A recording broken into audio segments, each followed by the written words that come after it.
So, how has the coronavirus impacted One Life to Love? I think that coronavirus is impacting the whole world. We're Hmm. all affected somehow, some worse than others. Like we see it with these families, our students and their families have been affected terribly. And then I think that nonprofits are going to suffer as a result of this because people are having a hard time. Nonprofits, we depend on other people's donations in order to sustain our work. So that, we're not sure what's going to happen this year, but I think that it's across the board. Everyone is going to struggle a little bit. Um, Yeah, and you typically rely on like sponsors to kind of keep you afloat, basically, and keep your yes, organization running, basically. yes, exactly. So are you said before like they're more of like individual sponsors?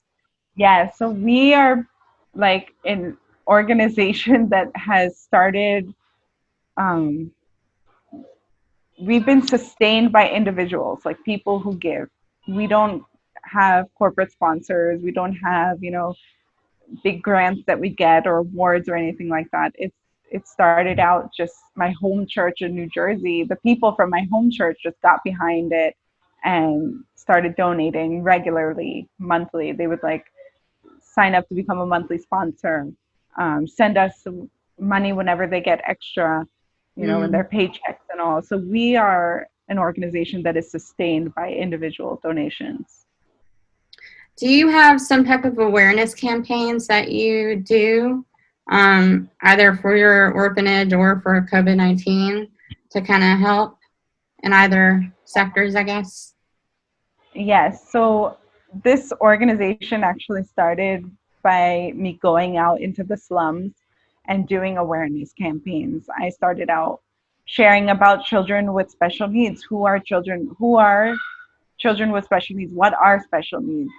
And just explaining like different kinds of disabilities and challenges that people might have, and uh, helping them to like identify children like that and not just ostracize them. It's a Mm-hmm. very common thing to just call them crazy, or there's something wrong with that one, and just ostracize them. So by doing that, then I would request people that if you know of a child like this who is being neglected or who is being abused or is in need of help, then please connect them with me. And so through that, we found our first children, and slowly, more and more would start to come. Um, we also do awareness campaigns is like very integral part of our work. Mm-hmm. So, even just going out for COVID-19, when we were doing the distributions, we were also doing awareness campaigns, teaching people about hygiene, wearing masks, washing your hands, all of that, eating healthy foods. And so that was like a big part of that program, still ongoing. Um, and as part of our Women's Alliance, we do awareness campaigns on women's health and menstrual health. So our Women's Alliance, we distribute sanitary pads, approximately 10 to 15,000 sanitary pads every month. Wow. And in India, it's like less than 20% of menstruating girls use sanitary pads. They just Mm. don't have access to them, or it's just too expensive. They can't afford them.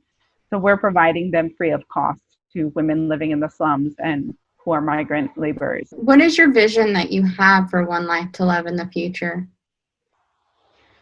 I think my vision is this exactly what we're doing, but I would love to expand.